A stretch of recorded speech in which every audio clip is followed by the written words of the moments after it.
Introducing National Streaming Sports, live and on-demand sports talk programming that you can access 24/7. For the premier sports talk experience, tap into our Roku channel. Start your mornings with Mac and Jack covering all the weekend sports action.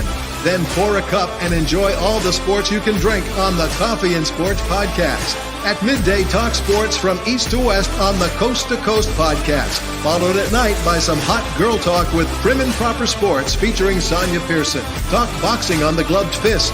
Yankee fans tune in for Start Spreading the News. And there's more on the College Sports Huddle and Sports Scope with Robert Butler. There are 20 podcasts in all and 70 weekly shows giving us a 3.4-star viewer rating. To find us on Roku TV, search for National Streaming Sports on the Roku search bar. Click on the logo and you're in.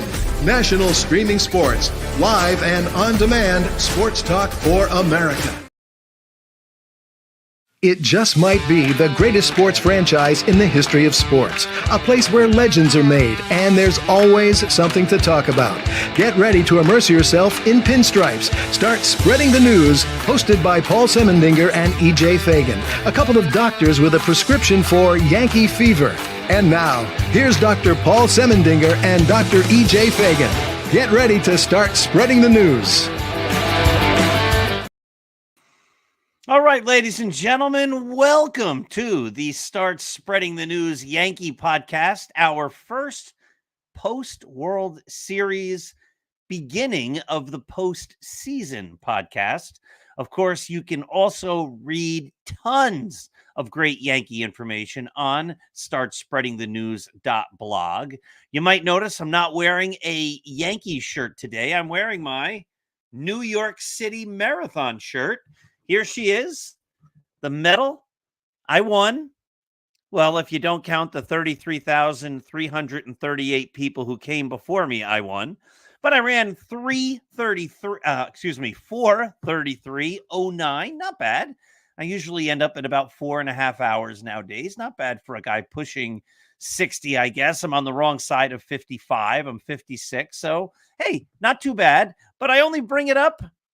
Well, I bring it up because I'm very proud that I did it again, but I only bring it up for one big reason. Oh, my goodness. We have something better coming in 1 second.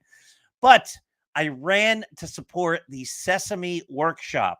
And to date, I've raised over $1,100. All of that money goes to the Sesame Workshop. And I'm just asking all our viewers, all the people who go to Start Spreading the News, if they can, to give a donation. You just go to Start Spreading the News. There's this picture there. There's an article there. Click on the link and see what you can do to help what is a fantastic program. But I have something better, I think, to show you. I'm just all excited here. This is my first look. Here's EJ. Hi, EJ. Hey, Paul, how you doing? Yeah, today I having a great day. Took the little guy to vote. Got a little picture for everybody right here.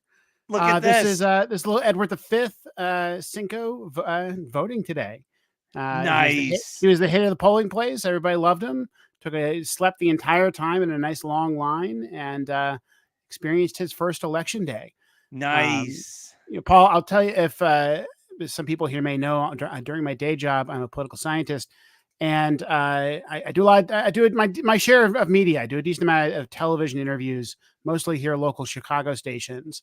But if anyone here just would love to see me in this basement at 4 a.m. on Wednesday morning for the 4 a.m. hour of Scripps News, I will be their in-house expert for that 1 hour period.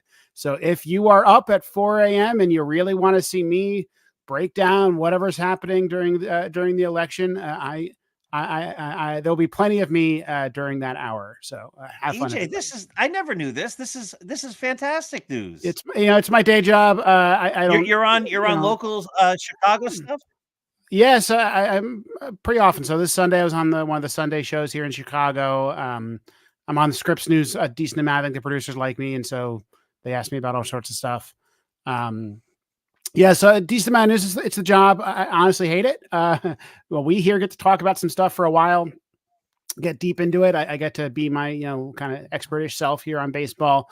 Well, TV news is much quicker. So I think I I think I was on for 4.5 minutes yesterday or Sunday morning in Chicago. That's So still that's pretty cool. yes, but it's also it's not great. It's not fun, but I'm good at it. So keep inviting me back. Scripps News. I don't know how often I'll be on during that hour, but I'm on call for the entire hour to break down whatever is happening. Um, uh, why did I volunteer for that morning? Well, I'm not important enough for the 11 or 10 a.m. time. And so I guess I have to start somewhere and work my way up. 4 a.m. Scripps News. Have fun. Listen to all the people who are watching and listening on the East Coast. You don't have to wake up that early. That's really 5 a.m.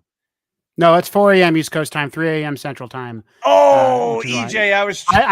we're a Yankee show, man. I put everything at East Coast time right away. It's how we roll. Oh, I felt bad. Oh, I'm 3 a.m. Oh, God help you. Yeah, well, yeah. So hope the little baby, hopefully will allow me to sleep a little bit tonight. So tomorrow night, when it's going to be a very long night, I can at least say coaching things on air.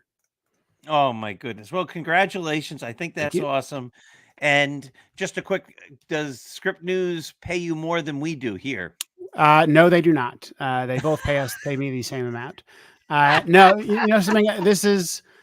I am paid by the state of Illinois, and part of the reason why they pay us a solid salary is that we are public servants and we are doing public service, and that's how I think about media, especially the Chicago area media that I do. That's the reason to do it. You'd also be surprised at some of these local news shows just how few people actually work there.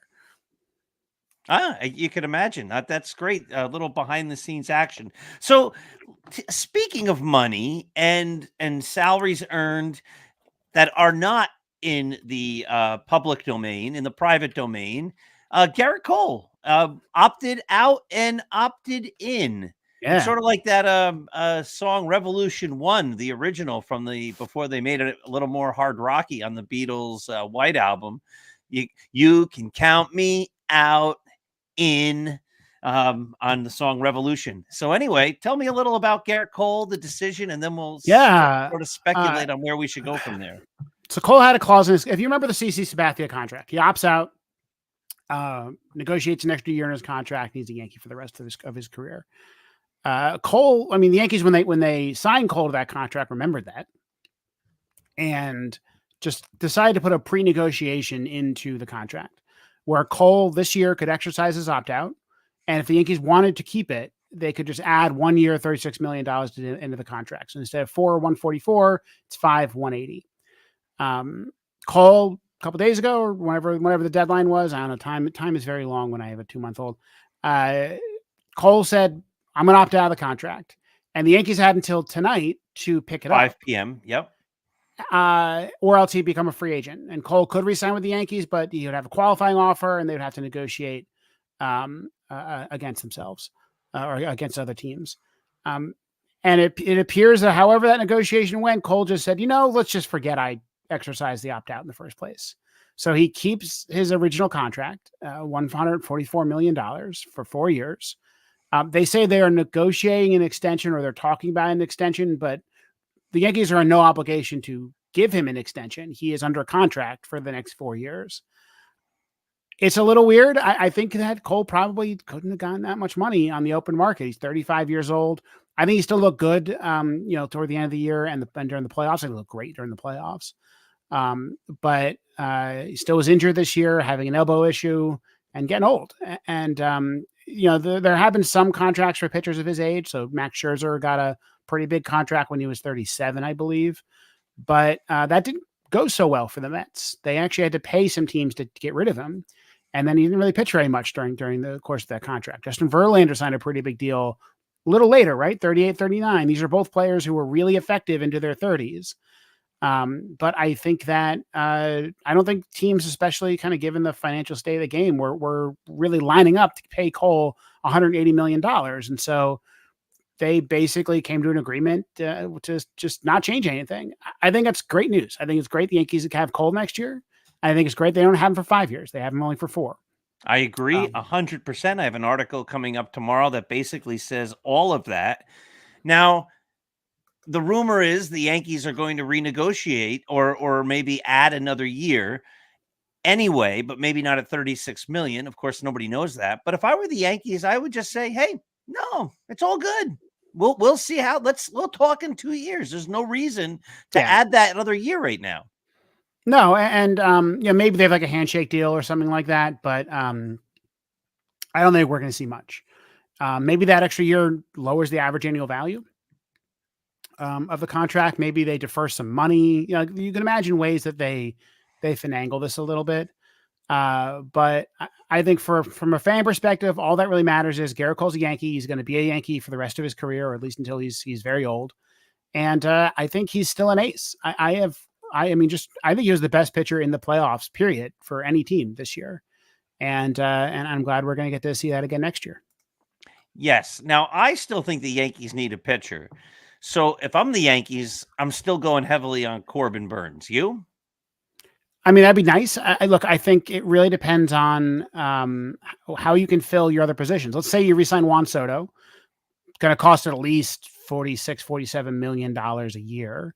That's already about half of what you have to spend. And so you got to fill second base. You got to fill one of second or third. You got to fill first. Maybe left field, there's some relief pitching, right? There's holes to fill. And that's a lot of money to fill those holes. I think that it's doable. And there's some good options out there we can talk about. But I want to fill those before I go to pitching. I think one of the lessons I learned from this season is that roster construction is really important. And even if you have the opportunity to go out and get someone like Corbin Burns, unless you're willing to spend the money to also go out and fill those holes, I would prefer to have a complete roster before upgrading pitching. I'm not going to disagree with what you're saying because the Yankees have not ever had a full roster. Right. It's been a very long time since they haven't had some position that has just been an absolute black hole. Right. Last year, that was first base. It was third base for most of the season. It was left field, wasn't a complete black hole. It was pretty close to it. Second base for a large part of the season, frankly, shortstop for a piece of the season. They had problems, and catcher for a little bit of the season. I think that you could do a lot. You could really improve this team a lot by replacing those black holes with solid players, right? Reliable veterans. So let's just walk through some of this here. Yep. They did not exercise the option on Anthony Rizzo. That is the right move. They're saving what, $11 million? Yep. So he's going to get a $6 million buyout. So that's going to count toward their payroll this year. They could still re-sign him in theory, but they could re-sign him for less than $11 million. I get the sense that he's gone. No, I think he's gone. Now, Glaber, I don't think is coming back. How much did he earn last year? 16? 16 or 17, something like that. All right. Alex Verdugo is not coming back. How much did he earn? Something like 8. Was it really only 8? I thought it was a little more. It wasn't that much. But now you're up to just right there. 11 plus 16 plus 8. Soto got 30 last year. Right. But now we've just saved 35 million. Yep. So if you just take those three and you add Soto at Soto's very affordable. Million, he is not that hard to so make. You still have 15 million left over. Yeah, and there's a lot of other money coming off the roster that you didn't mention. Clay Holmes. Guys getting paid more than you expect. Trent Grisham's got paid $6 million. Right. Clay Holmes got paid quite a lot, right? Right, but I think Grisham's got another year. Well, he can be qualified. He doesn't have to be re-signed. He can be non-tendered, and I think he will be. Oh, okay. I would too. I wouldn't bring him back. Right. So basically the Yankees have about $200 million on the roster right now, give or take a little bit.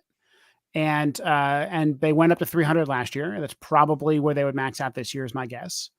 And so if you re-sign Soto for 45 to 50, that's 45 to 50 plus more that you have left over. And you can do a lot with that money. Now you still have to fill 3 positions with it, depending on what you think about Jason Dominguez. So there's a lot of work to do with that money, but there are free agents out there kind of in that middle range that I think they'll be interested in. Is there money left over for pitching after that? I'm a little skeptical.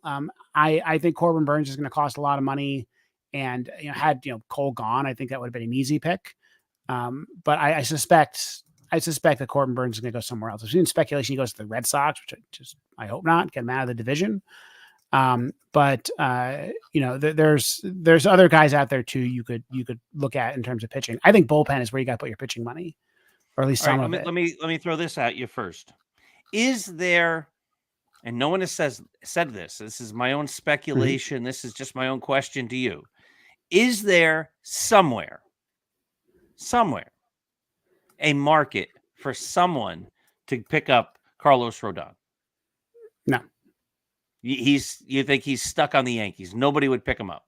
I mean, maybe if you took a lot of his salary, but I think teams look at Rodon the same way. I mean, they all look at the same thing we are, which is a guy who's getting old, getting hit kind of hard, doesn't have a lot of pitches, and just doesn't look like someone deserving the money he's getting paid. Looks like a major league pitcher, but doesn't look like a number 2 pitcher. So he's getting paid $27 million. There's not a lot of pitchers getting paid $27 million. So you'd have to take a lot of money to get rid of him.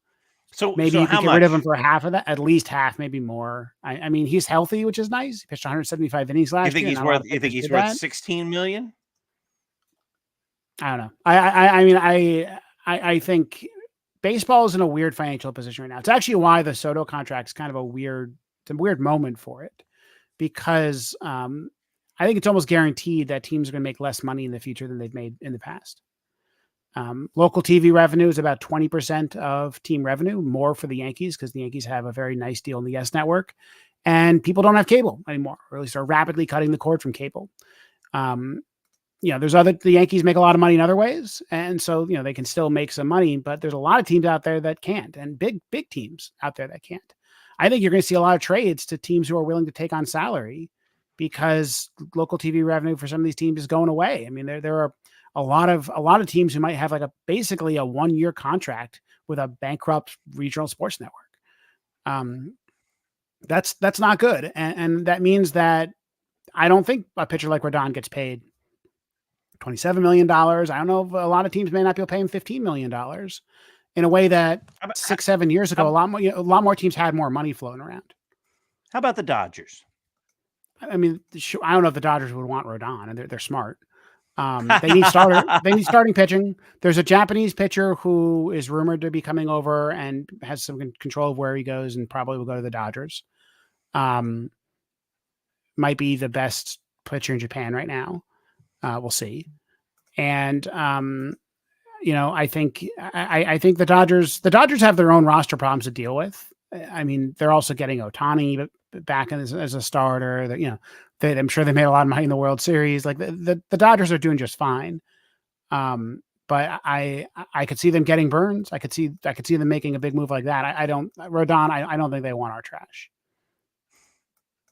Giants, would they want him back? Maybe, the Giants have been struggling to get anybody there, and Buster Posey is now their general manager, president of baseball operations. I mean, I wouldn't be shocked if they try to get Juan Soto, try to pay him a lot of money. The Giants are one of those teams that haven't been able to spend the amount of money they want to spend because they can't get free agents to go there. So maybe, but I think I really think we're stuck with Rodon. I don't think we're getting. I'm trying to save even $10 million, because if you save $10 million on Rodon, if you have $45 million to spend, and you save $10 million on Rodon because you traded him, because I agree, I don't see him as as a number 2 starter. But now you have $55 million.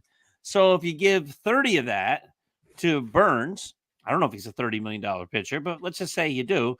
Now you're back up to $50 million that you have to fill in those other spots. Yeah, I mean, I could imagine.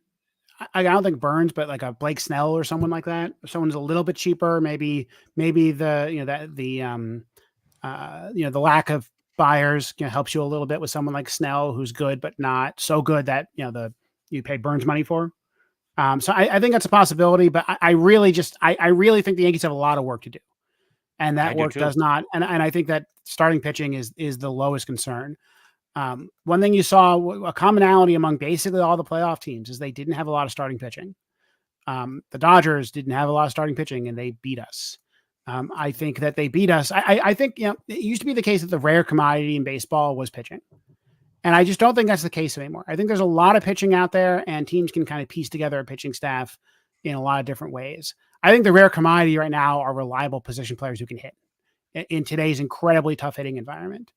And the Yankees showed, and the Yankees have showed for years now, that it is not trivial to put together a roster of 9 guys who can hit and not hit like great. No? What's that? Well, I mean, field or no? I mean, I think just hitting is the hard part. Fielding is a plus, right? Like it'd be great if they could also field. The Dodgers didn't have 9 guys who could field, right? Freddie Freeman's not a good defender, but they could all hit, and that's hard. The Yankees have had trouble putting together 5 guys who can hit at the same time over the last few years. I mean, sometimes they've had 2 guys who could hit on the roster at one time. And so I think that when you have money right now, I think, and you have plausible starting pitchers on the roster, I just think you got to spend it on the hitting, and you got 3 positions that have to be filled. So, you got to do something with those positions. For example, can Jason Dominguez hit? I don't know. Right. I think you might have to have someone who can play left field on this roster in case he can't. Can Spencer Jones hit? I don't think so. Right. And, there's not anyone else really coming up behind him. Well, this is the question. I hear a lot about it, and I go through this every off season. I go through this every spring training. Everybody starts going crazy about prospect X, who they read the hype of. Everybody goes crazy about prospect X. Oh my God, this guy. I'm telling you, if Babe Ruth were alive, I wouldn't trade this guy for Babe Ruth because this guy is so good. And then he turns out to be nothing. So, well, I mean, look, I think you need some of those guys, right? Right, but not to be your starters on a team. Like, what's it, Durbin? What's his name? The second baseman? Well, Caleb Durbin is not one of those guys, right? Caleb Durbin is... No, there's people that are talking about like, that's what we do. We get rid of... They're not smart. There's lots of people who are making dumb arguments out there. Like, I think... That's what I'm saying. But like, for example, if Spencer Jones was hitting well in the minors, didn't strike out 35% of the time, I would say, I think you have to commit to him. I think you need to commit to Jason Dominguez. You should have committed to him months ago. But he's not, right? He's hitting okay. He is putting up solid numbers for his age at his level while striking out a ton. And I just don't believe that translates to the majors. It took Aaron Judge a lot to transform. I also think that when you're thinking about playing prospects, you need to have backup plans and depth, because the best in the world often don't work out. Ask the Orioles about Jackson Holiday, best prospect in baseball, had incredible minor league numbers, and was just never broke through in 2024. Maybe he will next year. Really talented, still incredibly young. You think about a lot of these players, and I think you have to take risks on them, right? You have to give them spots to play, but you can't only have them on the roster. I think Brian Cashman's mistake, not just with prospects, but with like risky players in general, has been he never has a plan B.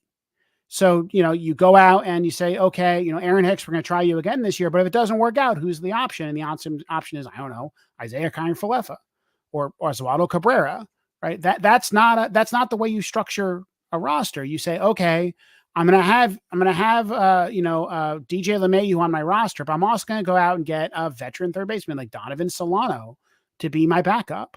And the Yankees have just kind of like stopped at some point.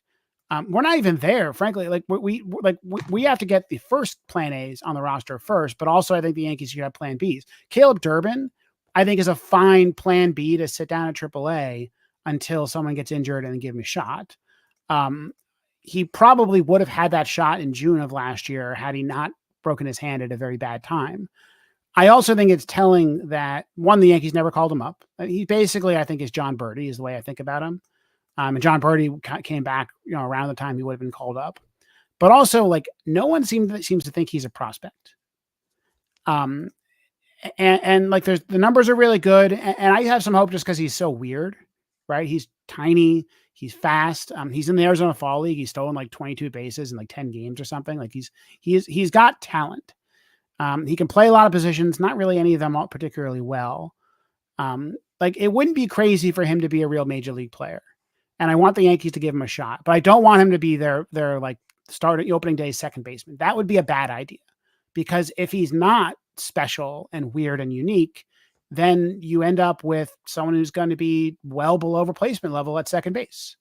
And that's where they always end up. Not always because of prospects, sometimes because of prospects, usually because they have old beat up veterans who are on their last legs, and then they get run into the ground and there's no one to take their spot, right? There was no one to take Anthony Rizzo's spot at first base going into the playoffs. And so he played with a broken hand. And I think that cost them some games, even though he got a couple of hits. He made right. But he also made a couple of terrible plays. The play really with bad Cole plays.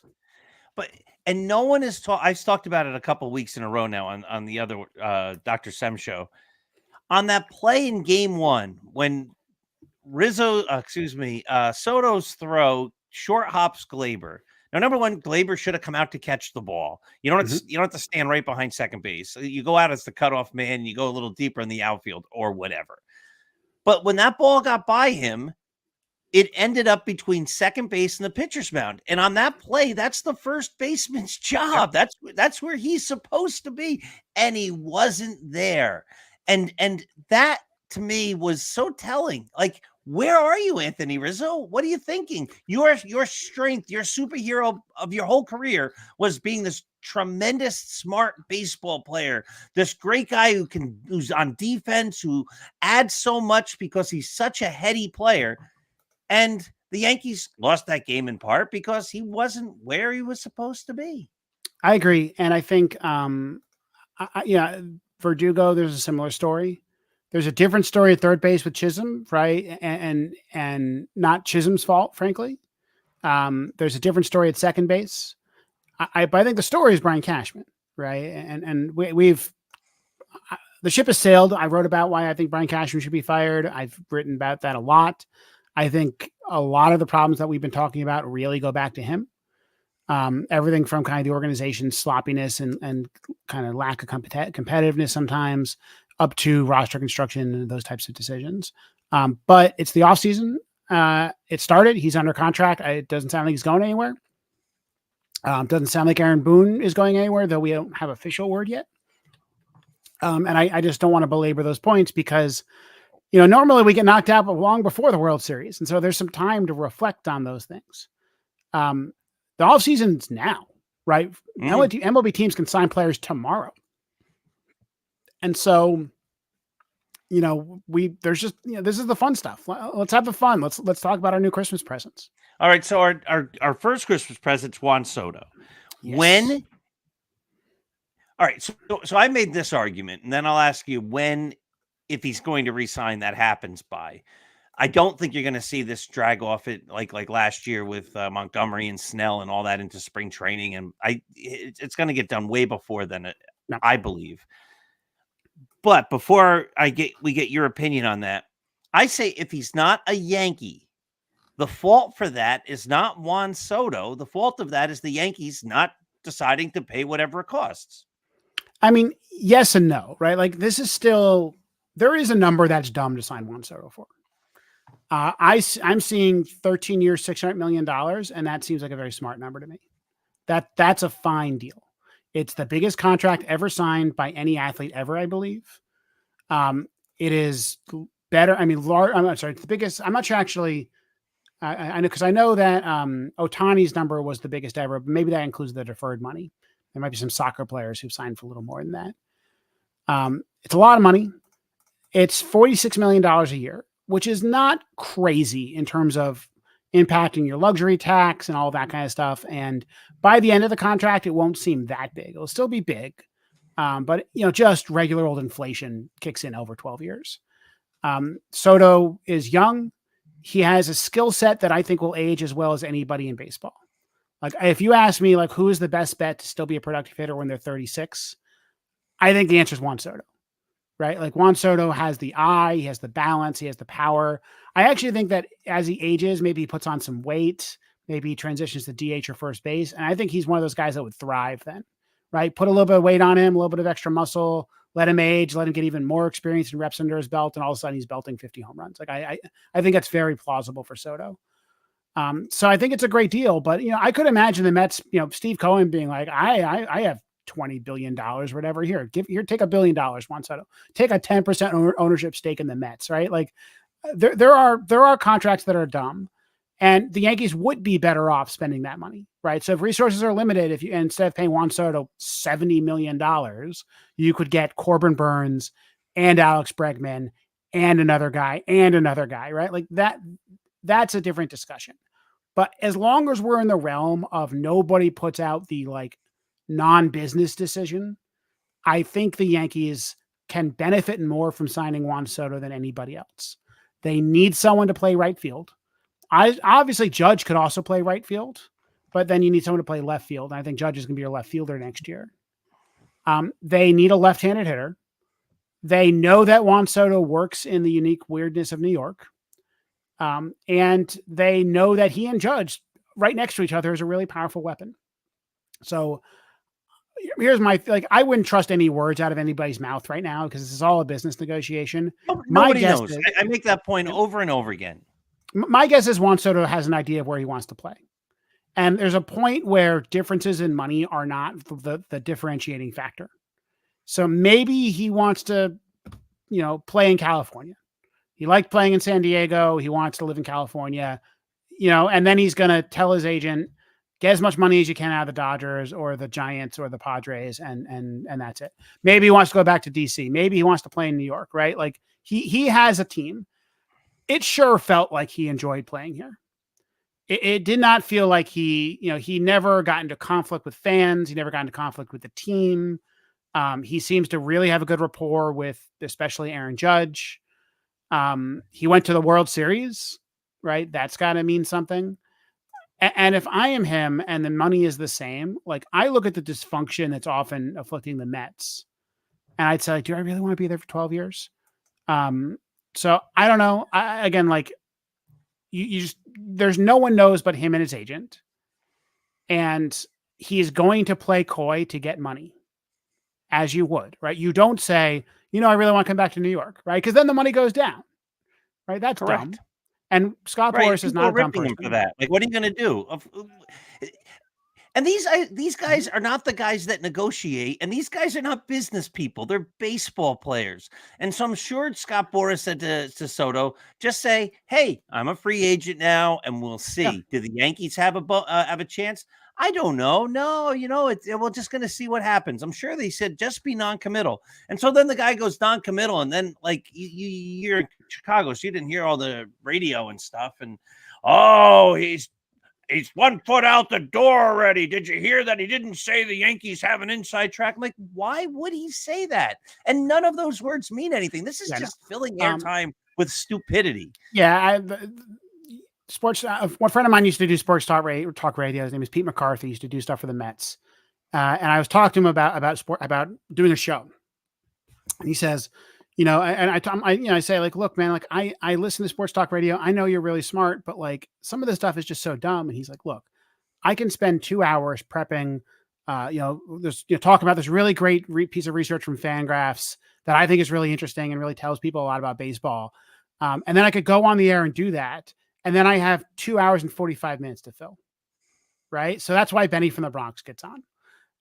And I think that's right. And I we do an hour here once a week, and I feel like, we maybe go on for a little longer, but that's a lot. Look, I think that you asked also, when is he going to sign? That's my next question. The comparison here, I have a really good one for you. It's not Blake Snell, Jordan Montgomery, right? I think the comparison here is Bryce Harper. Bryce Harper, you might remember, similar kind of situation to Soto. He was a 26-year-old free agent, so he was a year younger. And he had trouble getting the major contract, him and Machado both that year. And he ended up signing the big contract pretty late. I think he signed in January. It was like really close to spring training. But the difference is he was actually coming off a bad year. He, the Yankees, we wanted the Yankees to sign him at the time, but remember, he was a 1.8 win player that year. Really bad on defense, slumping on offense. And he wanted to get paid like the player that when he won the MVP award in 2015, people kind of salivated about thinking about his free agency. And look, I think that contract has worked out for the Phillies, but I think it's only worked out because they only paid him $300 million. Had they paid him $450 million, like it looked like he might get at one point, I actually think that would have been a terrible contract. If you look at his numbers, like these are his wins: 4.4, two wins during the COVID season, 5.9, 2.5, 3.7, 4.8. He's been injured. He's been moved to first base. His hitting has been good, but not very rarely at that kind of peak level. I don't think Soto's in that boat, right? Soto's coming off his best season ever. He has a different skill set than Bryce Harper, and I think a skill set that will age better than Bryce Harper. I think he's going to ask for full price, and I think teams are going to be willing to give it to him. And I don't think the rest of the market's moving until he does. So sometimes you have players wait to sign because you're waiting on someone else to sign. Because once the Yankees sign Juan Soto, then they're off the market for, say, Corbin Burns. And so Soto's the first guy, right? He's the first domino, at least among for all the big players who want to be marketed to the big teams to drop. So I think he'll go quickly. How quickly? It's not going to be tomorrow. Probably the winter meetings. That's when Judge signed, Judge signed right after the winter meetings. The day after Cole signed, I think right after the winter meetings. That's the moment. I think he's a Yankee before Christmas. Yeah, something like and look, I think that if he doesn't, right, then you start having all sorts of conversations. But for now, I think if I had to pick a team, I think it's going to be the Yankees. I think he's going to sign for a massive amount of money, biggest Major League Baseball contract ever by a lot. And I think I'm going to be pretty happy about it. I am too. I think he's a absolute must. Now, I know you don't want to get into front offices and stuff like that, but you wrote an article the other day and you made an interesting point. And as we were talking this evening, you made a similar comparison without realizing where I was going with this. But I said, do you think that Carlos Rodon might go back to the Giants? And you mentioned a name and you said Buster Posey. That's a baseball player who's in charge of big time baseball decisions regarding other baseball players. He's a front office guy. And you have suggested that maybe the Yankees bring in a former baseball player to shake up that front office. Derek Jeter. Yep. Look, it used to be the case that it was very common for former players to be general managers. And the problem with that is that they weren't very analytical. This is the argument of Moneyball, basically. Billy Beane himself was a former player, but the argument was that former players look at baseball through the wrong lens. And so we brought in a bunch of basically NBA types to be executives, and people like Theo Epstein, Brian Cashman, they were very successful. And one thing that's changed is that over the course of that time, the players themselves have gotten more analytical. Buster Posey knows his way around the analytics. He was a catcher, right? He did that stuff, and he knows all of the stuff that a baseball player knows. I think Derek Jeter did a great job when he was, whatever his title was, CEO of the Marlins. I was watching his interviews during the World Series in the ALCS, and the guy just has it. Like, I mean, I don't know how else to say it. Like, he has that weird competitiveness that you never hear out of Brian Cashman. You don't hear out of Aaron Boone. You don't hear out of Aaron Judge. It comes with winning 5 World Series, and you understand Derek Jeter. Like he gets it. And I think this organization needs someone like that, a no BS person. And I think there's like danger into this. So one of them is that you can't fire Derek Jeter, or it's hard to fire Derek Jeter. He's a legend. I think you probably need someone to kind of help him make the deals, like be the actual business guy. But that Buster Posey has a guy. Derek Jeter doesn't have Brian Cashman. Couldn't he be the president of baseball operations? Or I don't know. I think it'd be the opposite. I want Derek Jeter to be the big picture guy. But I can picture Derek Jeter going to every department on the Yankees and like ruthlessly trying to make them work. I can picture Posada, frankly. I'm listening to him a little bit lately, but during Old Timers Day, similar kind of thing. And Posada was down with the Marlins with Jeter. This is becoming more common in hockey right now. So almost all of the hockey general managers are former players, and a lot of them are former like team captain, big time players, and some of the best GMs are that. Hockey's a less analytical game, and so that you understand that. I think you could do it. The Yankees have a weird habit of hiring people who are very close to them, right? I mean, the last 3 managers have been Aaron Boone, Joe Girardi, and then the last manager who didn't have a connection to the Yankees was Joe Torre. And before that, they had Billy Martin and Stick Michael, like lots of guys that are ancient Yankees. And so I think that might appeal to them a little bit. I think it also might appeal to the Steinbrenners. They want someone they know and they can, they have a relationship with, and Steinbrenner and Jeter are about the same age and they grew up together. So I could imagine it. I don't think it's going to happen, at least not this year. But I mean, if I was a major league team, I'd hire Derek Jeter. Interesting. You make an interesting point, and you've made this point in other regards with the way Brian Cashman, for a period of time, he was above. He was on the cutting edge, right? He was looking at slugging percentage or hard hit ball rate or exit velocity. And then he's picking up guys like Aaron Hicks and Didi Gregorius or whatever, Luke Voigt. Gio Urshela, yeah. You're right. And he found this I'll call it a market inefficiency. I don't know if that's the right word or whatever, but the idea that he found the golden ticket or whatever that no one else had.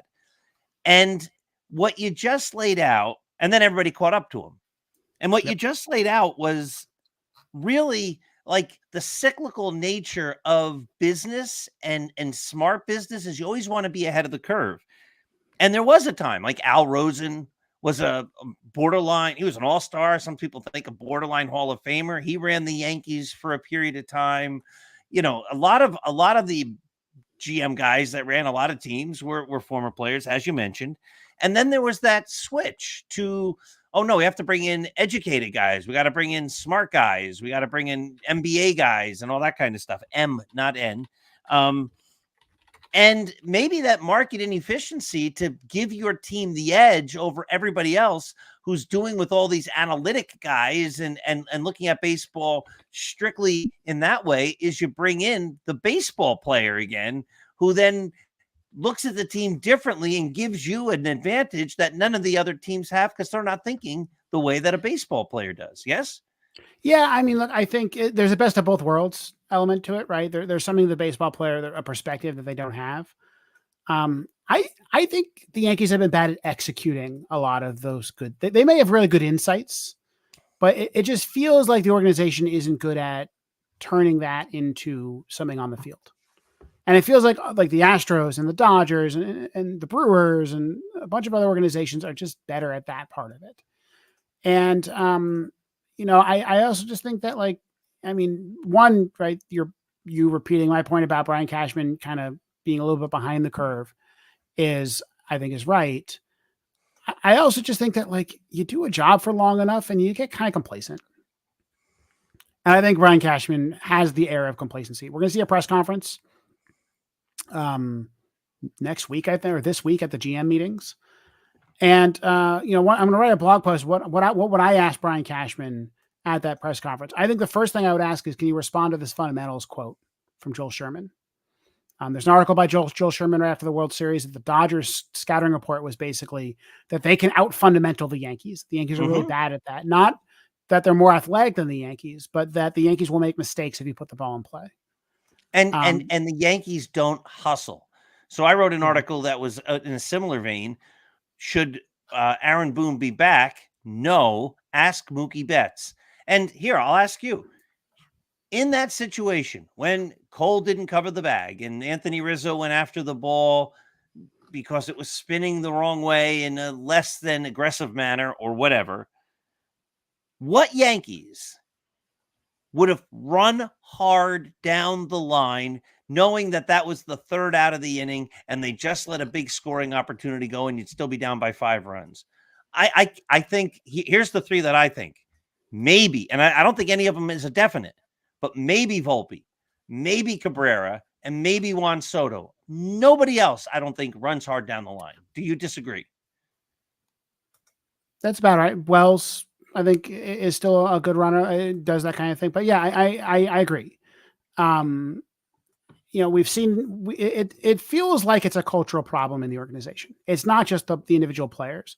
So a couple of years ago, it was Aaron Hicks and Josh Donaldson. This year, it was Gleyber Torres and Alex Verdugo and Trent Grisham. That is an interesting pattern. Is it Aaron Boone? Is it Aaron Judge? Right? What is causing this problem? Anthony Rizzo never struck me as a lazy player. I mean, I also think he was hurt badly, and he's 34 years old and not at the top of his game anymore. And so that some of that makes a little bit of sense. But there's also, Freddie Freeman was hustling during the World Series on a bum ankle. I mean, he legged out some ground balls. Yeah, he beat out a would-be double play. And it looked like it hurt, right? And so it's not just age. It's not just the group of players that they have. I think there's something worse here. It's why I think I also think Aaron Boone should be fired, but I just think this stuff starts at the top. And I don't think Derek Jeter would be cool with someone not legging out a single. Well, that's why I said it, because right? You mentioned Buster Posey, and Buster Posey has the credibility to go down on the field and get in the face of someone and say, "You are dogging it out there. I'm going to trade you." Or I'm going to bench you. I'm going to let this other guy play. I'm going to let Oswaldo Cabrera play, who I think would definitely leg out a single. I'm going to let that guy play, and you, veteran, are going to sit. I just that's just the intensity I get. It was just refreshing watching him next to David Ortiz and Alex Rodriguez. Both guys who've won a lot, both guys who are great athletes, but you just tell that they're different. And there's just a level of nonsense that Derek Jeter does not put up with. And I think that's kind of why he was the special one. And frankly, I don't know how many jobs Derek Jeter would take right now. I mean, he took a job as a part owner of the Marlins. It was a small piece, but he was the CEO and part owner. And so, he's not going to be like the Reds GM. But I think he might be the Yankees GM. I honestly think that could happen. But the problem is that the offseason starts now, right? So I have trouble, especially after they just made the World Series. I don't think that the Steinbrenner's going to change anything. No, I don't either. But I made the World Series is not a terrible argument, right? I mean, no, it's a great argument. Look, it worked. We thought they looked bad. I thought that they looked clearly inferior to the Dodgers, but they sure look better than the Guardians. They sure look better than the Royals. I think they would have beaten almost any team in baseball other than the Dodgers. That is a compliment. There is something working in the Yankees organization. In my opinion, what is working is that they have Aaron Judge and Juan Soto. Right. That's a really good. They had the best 1-2 punch ever for the Yankees since Gehrig and Ruth. Right. That's saying something. And so you could bring back Juan Soto. Aaron Judge is still at the top of his powers. Will be at least, I think, for a little bit longer. I have no reason to believe he's going to stop hitting. And then you got to surround them with better players. 92 wins is not going to win you the division that often. But you could easily turn this roster into a 100-win roster with just a few players to replace the bad guys. All right. So real quickly, you had an article. I guess we want it to be too quick. We have about 6 minutes or so, maybe a little longer. You had an article about first base. Yep. So run down. I know you came up with a very fun idea. I don't like it at all. Gleyber Torres, please no. But run down the other guys who really make sense for the Yankees. So one of the first person to talk about is Ben Rice. Weird player, right? Probably got called up a little bit too early. Was good for a couple of weeks and then was really, really bad for a month. Goes back to the minors and he's really good again.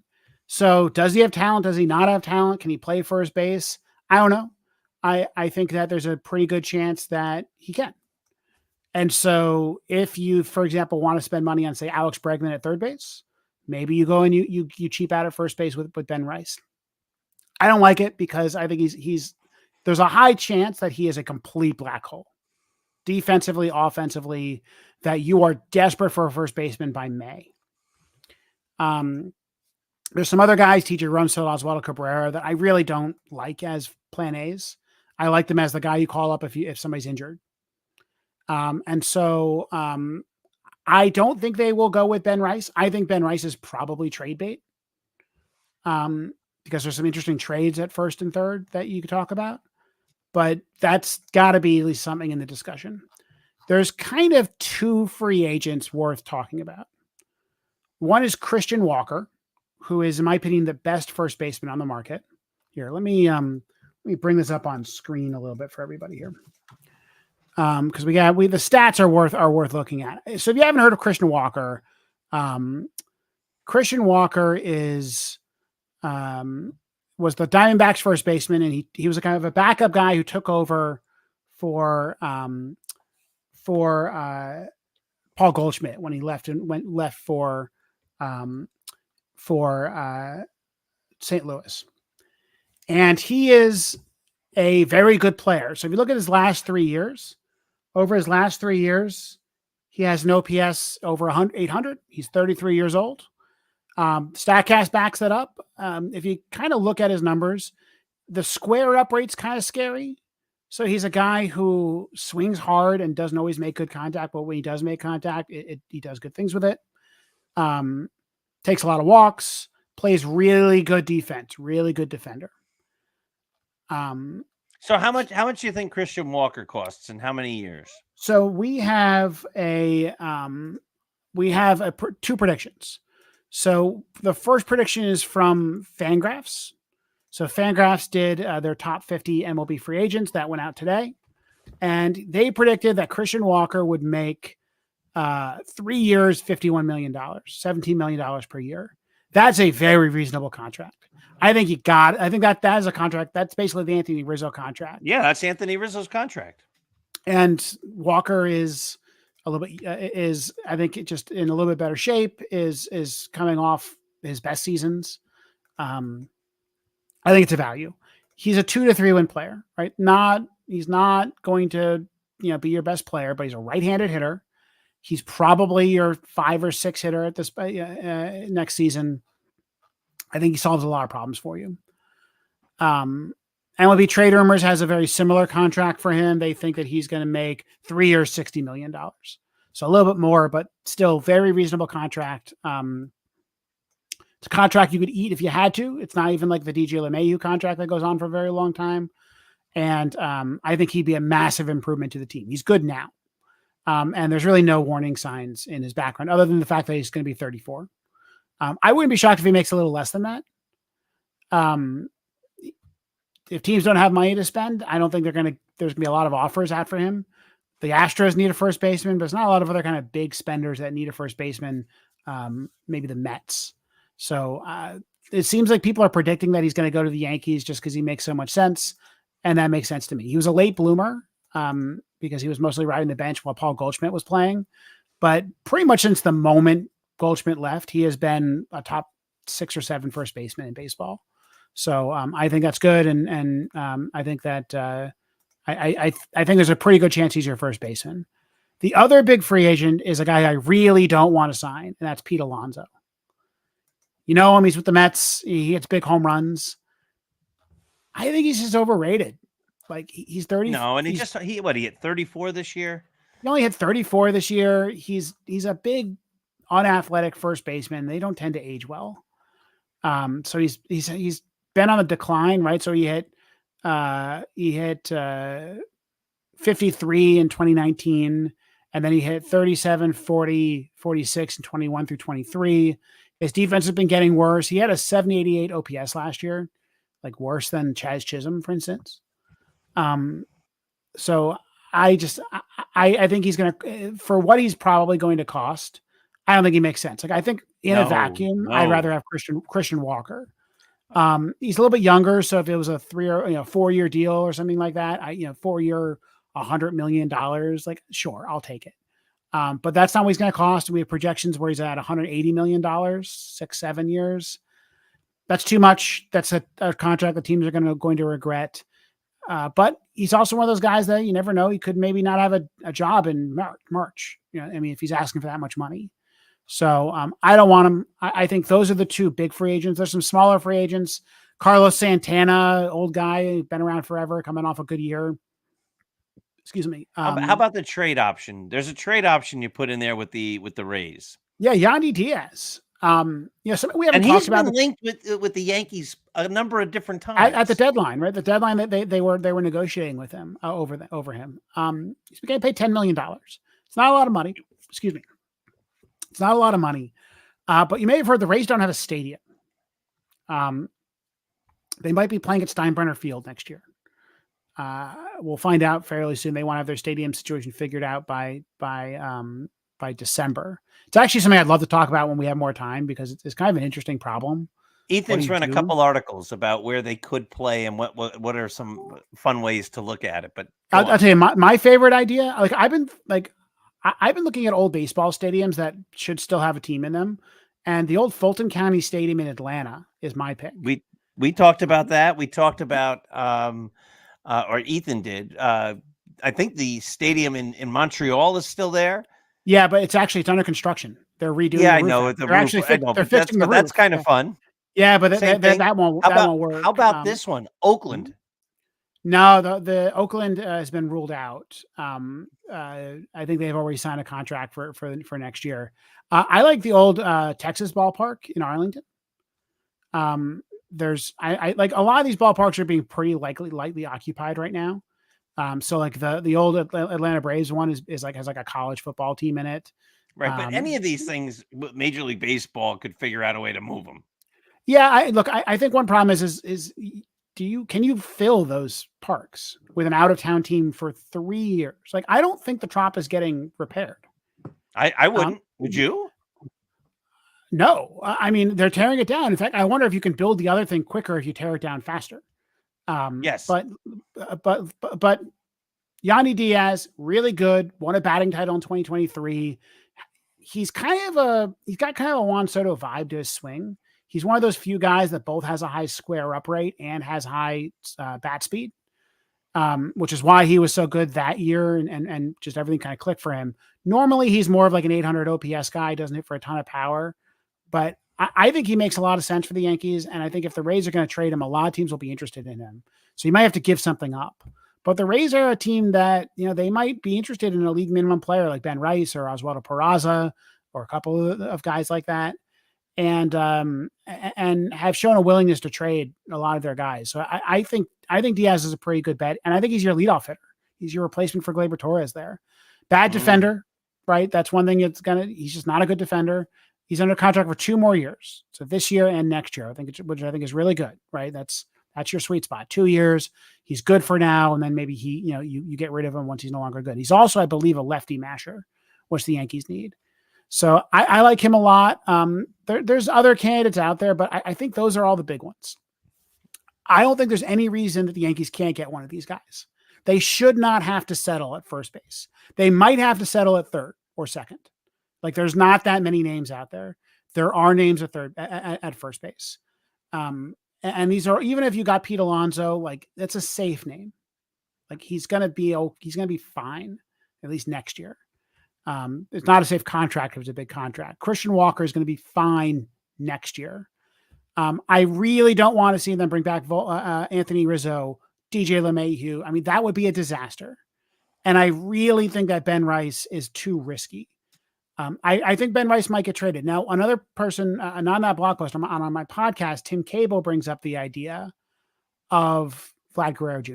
Yeah, we talked about that. We only have a second here. Listen, if we can get Vlad Guerrero Jr., give me Vlad. Give me Vlad. Yeah, give me Vlad and Soto. Ben Come Rice. on, right? You can have exactly. You can have Spencer Jones. You can have Dominguez. As far as I'm concerned, Vlad, he's only 25 or 26. It's only 1 year.